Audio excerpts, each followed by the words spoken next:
अस्सलाम वालेकुम नाज़रीन, मैं हूं आसिफ जट।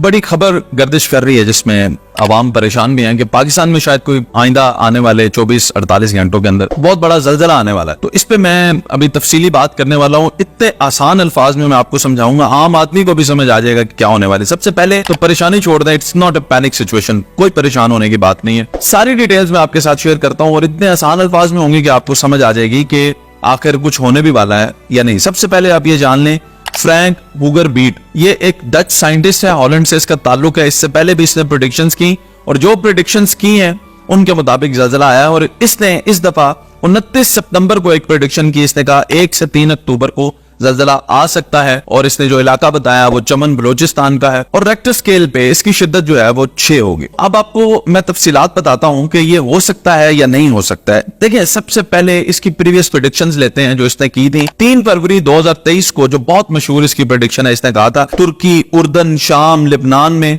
7.5 शिद्दत का एक ज़ल्ज़ला आएगा। और उसके 3 दिन बाद 6 फरवरी को ज़ल्ज़ला आया भी। आपने देखा भी तुर्की में बहुत तबाही भी हुई और इसको बहुत हाइप मिल गई। लेकिन आपने ये भी नोट करना है कि इसने जो मुल्क बताए थे उनमें तुर्की, उर्दन, शाम, लिबनान थे, लेकिन ज़ल्ज़ला सिर्फ और सिर्फ तुर्की और शाम में आता है। लिबनान में ज़ल्ज़ला नहीं आता और उसके साथ ही साथ उर्दन में भी ज़ल्ज़ला नहीं आता। हालांकि ये एक ही लाइन है, इसे फॉल्ट लाइन कहा जाता है। और अभी भी जो उसने प्रेडिक्शन दी है वो चमन में एक फॉल्ट लाइन है जिसे 900 किलोमीटर की लंबी है। ये फॉल्ट लाइन क्या होती है? ज़ेरे जमीन ऐसी प्लेट्स होती हैं जहां पे कट होता है, यानी जिनके ऊपर जमीन इस वक्त मौजूद है, उन प्लेट्स पे जहां पे कट होता है उसे फॉल्ट लाइन कहा जाता है। और उसमें वाइब्रेशन को जब ये नोट करते हैं तो उसके बाद ये प्रेडिक्ट करते हैं कि यहाँ पे कुछ अरसे में ज़ल्ज़ला आने वाला। अब परेशानी की बात क्यों नहीं है?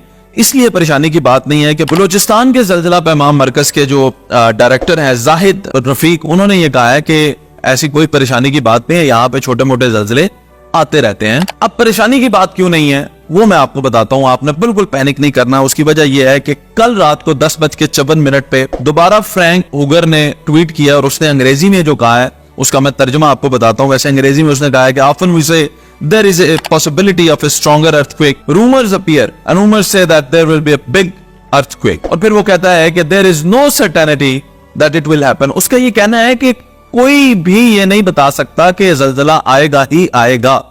उसे ना, हम तो सिर्फ एक अंदाजा बताते हैं, एक प्रेडिक्शन बताते हैं। ये बिल्कुल रूमर्स है, गलत बात है कि आप ये पैनिक क्रिएट करेंगे ज़ल्ज़ला आएगा, तो ऐसा बिल्कुल भी नहीं है। उसके भी चांसेस वो बताते हैं, ये नहीं होता। कोई भी ये नहीं बता सकता अभी तक कि एग्जैक्टली यहां पे ज़ल्ज़ला आएगा। उसके बाद बलूचिस्तान के जो ज़ल्ज़ला पैमाम मरकज के डायरेक्टर हैं जाहिद रफीक, उन्होंने भी ये कहा है कि यहाँ पे छोटे मोटे ज़ल्ज़ले आते रहते हैं, इसमें कोई परेशानी की बात नहीं है, कोई ऐसा मसला नहीं है। एग्जैक्टली कहां पे और कब ज़ल्ज़ला आएगा ये नहीं बताया जा सकता।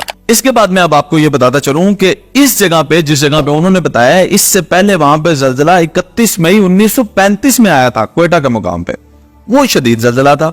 ये एक इसकी हिस्ट्री है क्योंकि ये फॉल्ट लाइन है, यहाँ पे नीचे प्लेट्स में कट है और पॉसिबिलिटी ऐसी जगह पे होती है जहां पे प्लेट्स में कट होता है। सो ये सारी सिचुएशन है।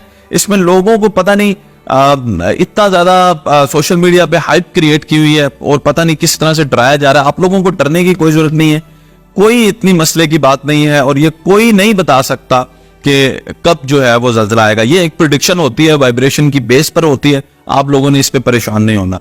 जब तक अल्लाह करीम ना चाहे, हम मुसलमानों का यकीन ही है, तो कोई भी जात आपको नुकसान नहीं पहुंचा सकती जब तक अल्लाह ना चाहे। और फायदा भी अगर अल्लाह ना चाहे तो फिर फायदा भी आपको कोई नहीं दे सकता। तो ये अगर आपका यकीन है तो आपको डरने की कोई जरूरत नहीं है।